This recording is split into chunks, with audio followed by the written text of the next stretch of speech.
Welcome to Emotional Sobriety. My attitude could use an adjustment. I think we're going to discuss today how I can work on my attitude, no matter what doggy do I happen to be trampling through, and figure out a way to square myself with that. Wait, let's get straight about this. You don't trample through doggy do.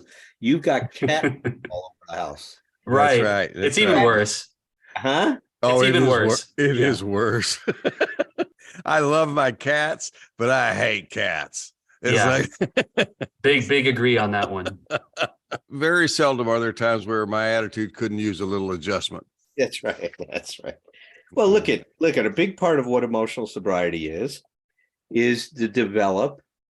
So first of all, to become aware of what our attitude is, right? So to see how are we getting in our way, right? That's I love that. How am I getting in my own way? Absolutely. How am I getting my own way? I remember my sponsor Tom used to say that to me all the time. Alan, you're getting in your way again.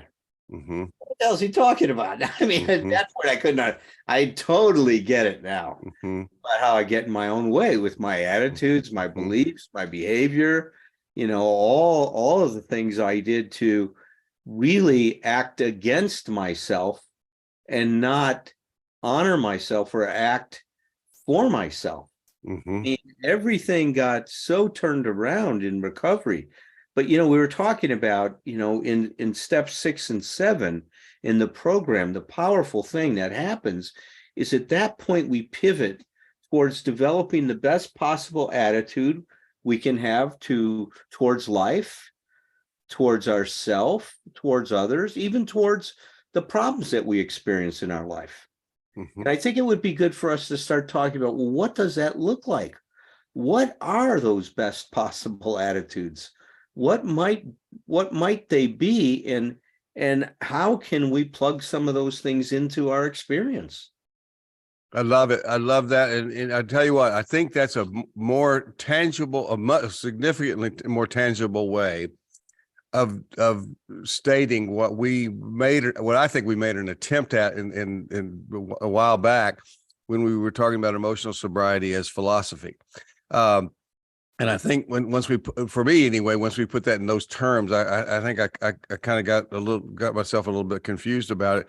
But that to me, one of the things I love, any of the philosophers I have read and followed that I really respect are people who basically talk about philosophy is to be practiced, not just it's not just about navel gazing. It's like no, this is really a way of looking at life. It's a way of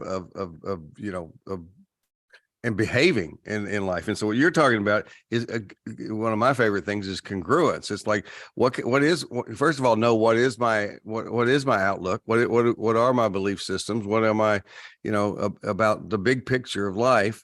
And how am I doing with living in congruence with those values? This is one of the things that surprised me in my recovery process. We're offended by problems rather than realizing that's the nature of our lives. We're presented with problems and we solve problems. That's what we do every day. We're not here to I solved how you doing today, Tom? Well, I solved my last problem.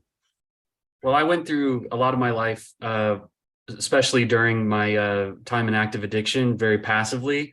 And my levels of consciousness were just like in the gutter. And what has come with some recovery is the realization that there will be a confrontation that I'm having with life on life's terms, and things not unfolding according to like my perfect schematic in my head of how they should go, and that there's no like time off the clock really for any of that stuff. And there's been an adjustment period for sure that I'm still in the middle of. You know, what comes to mind when we're talking about this is the first thing, if we look at and maybe this will be over a couple different shows, but if we just focus on our best possible attitude towards life, well, what might that be, right? What attitude caused us problems? How did we get in our way, so to speak, with our maturation and growth? And also what attitudes towards life would enhance our experience and enhance our emotional sobriety and give us a chance to grow ourselves in the way that we can. So, for me, when I think about it, it's this idea that if life adhered and conformed to my expectations, I would be okay. It's a consciousness of contingency or conditionality, right? If I have these conditions, and if these conditions are met, then I'll be okay. And so what that did for me is it made me very, very dependent on what happened in my life and really just wanting good things to happen. Because if well-being was dependent on things being the way I wanted them to be, then my God, when they weren't that way, I was thrown off, man. Talk about throwing off balance.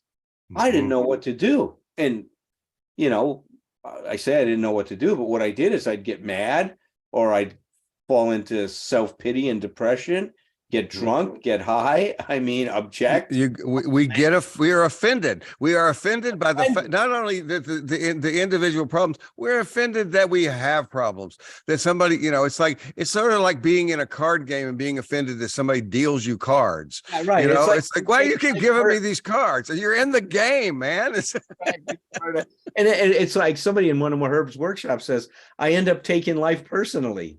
Like, what are you doing to me? I mean, it's like, you shouldn't do this to me. What, don't you know who I am? Hey, listen, this, don't you know who I am?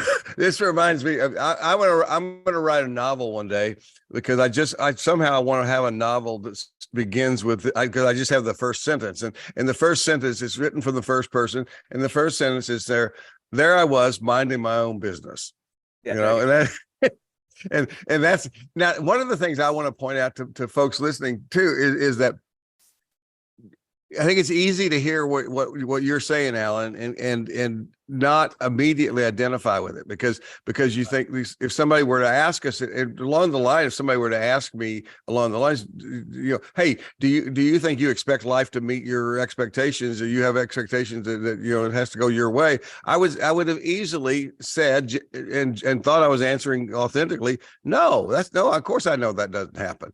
But it's like what emotional sobriety, what Bill's work and Bill's letter that we read at the portion of at the beginning of the Thursday group tells us is to look at it. We go at it a little bit backwards. We say when we are distressed, that's when we go and look. And tell me if I'm missing the words exactly, but this is the place I've learned it from Bill. I've learned it from you, Alan.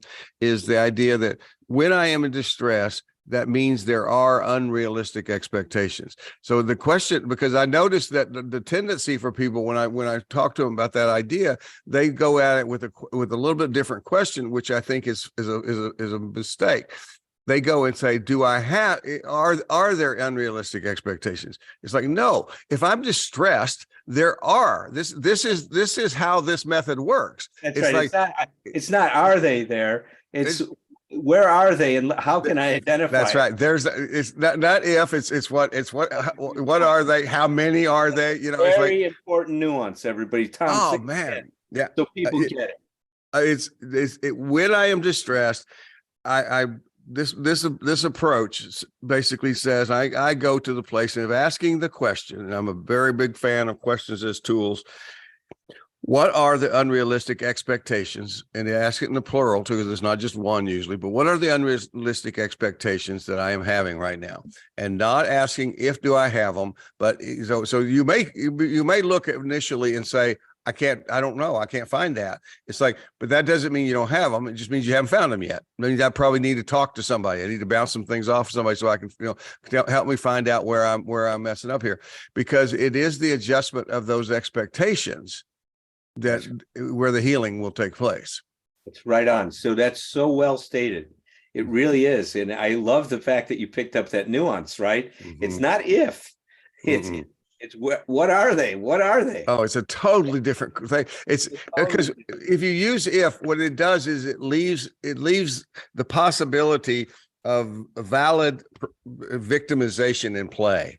That's It's right. like, it is possible that I'm just being victimized. That's You right. know, it's like, Well, that's what I you was know, going to ask about was grievance, like the appetite to kind of be aggrieved about something and to kind of place the blame outside of yourself. Now, this isn't saying we always include the caveat that there are real grievances. There are, there are abusers and victims, and that those can't be excluded from the conversation. But I suppose my question is, in emotional sobriety and our conversations about it, where's the healthy place for our grief and our grievance about these conditions of life to go? well, first of all, the grievance I have anytime is valid. I mean, it's a feeling. Once the feeling is there, it's not, the feeling's not doing anything wrong. It's like, but however, part of the resolution of that grievance may be my responding to the question, what are the unrealistic expectations? All that question does is bring it back to ourselves. And it makes us we're not looking at, it doesn't mean it's not, whatever we're talking about is not really happening. And it doesn't mean, and we're not saying that we made everything happen to us. It's like, when we're talking about the best possible attitude to life, what I'm saying is, for me, well, that begins with the idea, and this is my personal way of doing it, that I believe, I choose to believe that I am here in this life to learn, and therefore I expect lessons to present themselves. And I don't expect learning to be an easy process. It hasn't been so far. I'm not always the greatest student, but part of well, I'll go by mixing metaphors here, but part of becoming a good card player is learning what to do when you get really shitty hands dealt to you.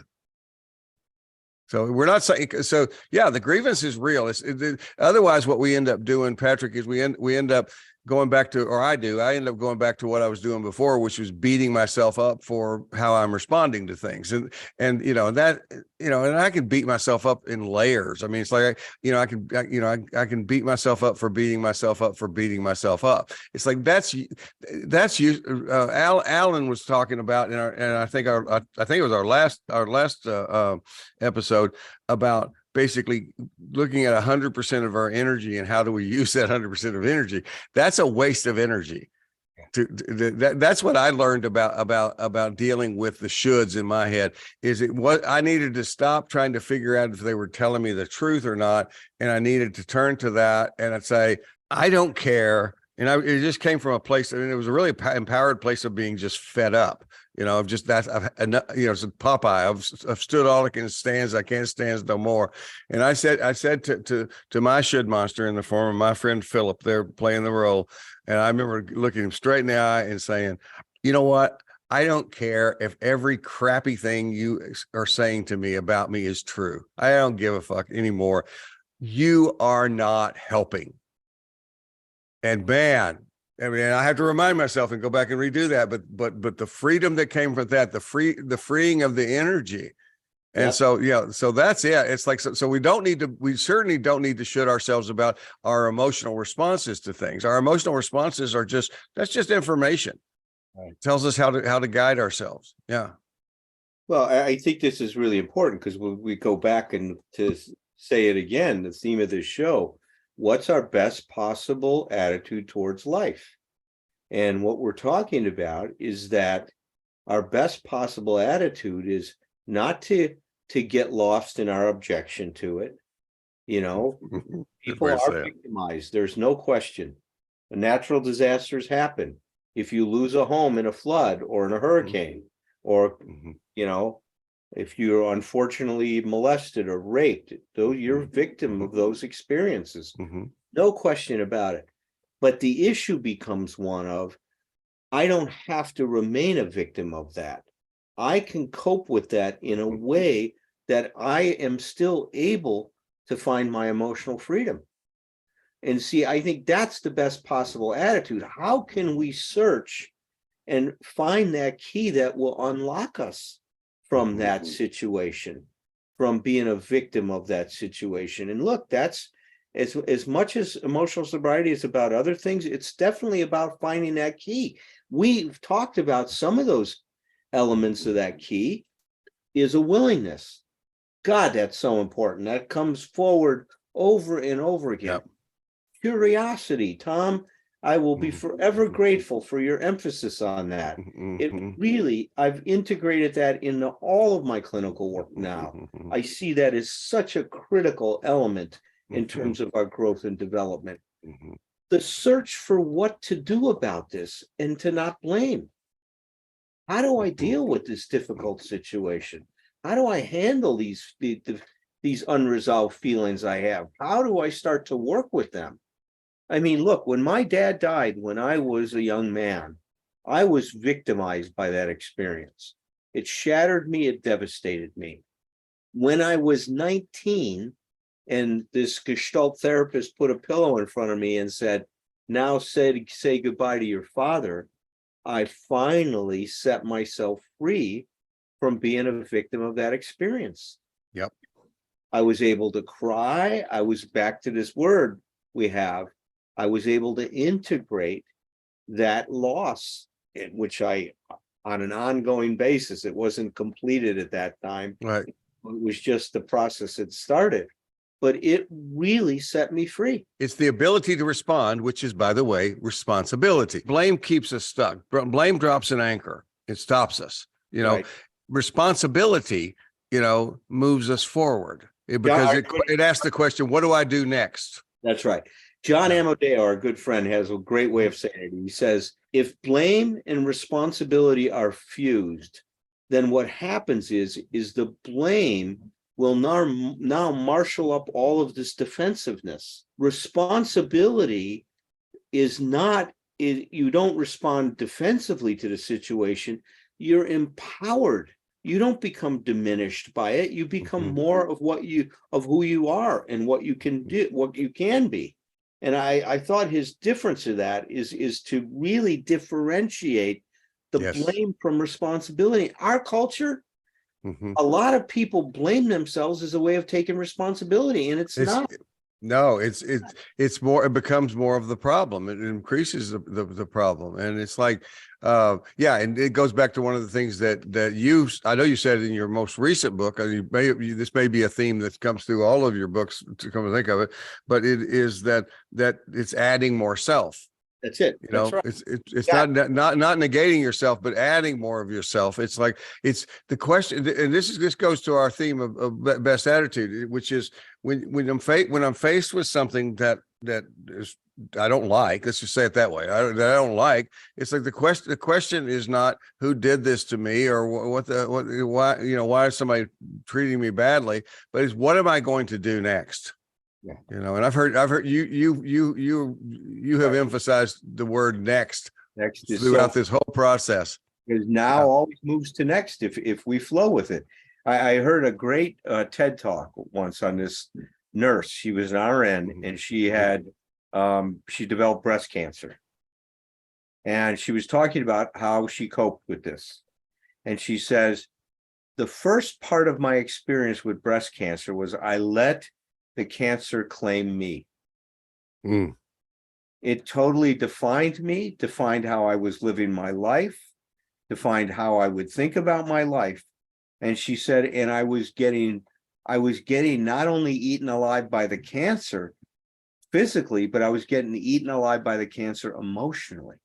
Yeah. And then she said, I got it. She says, I turned it around.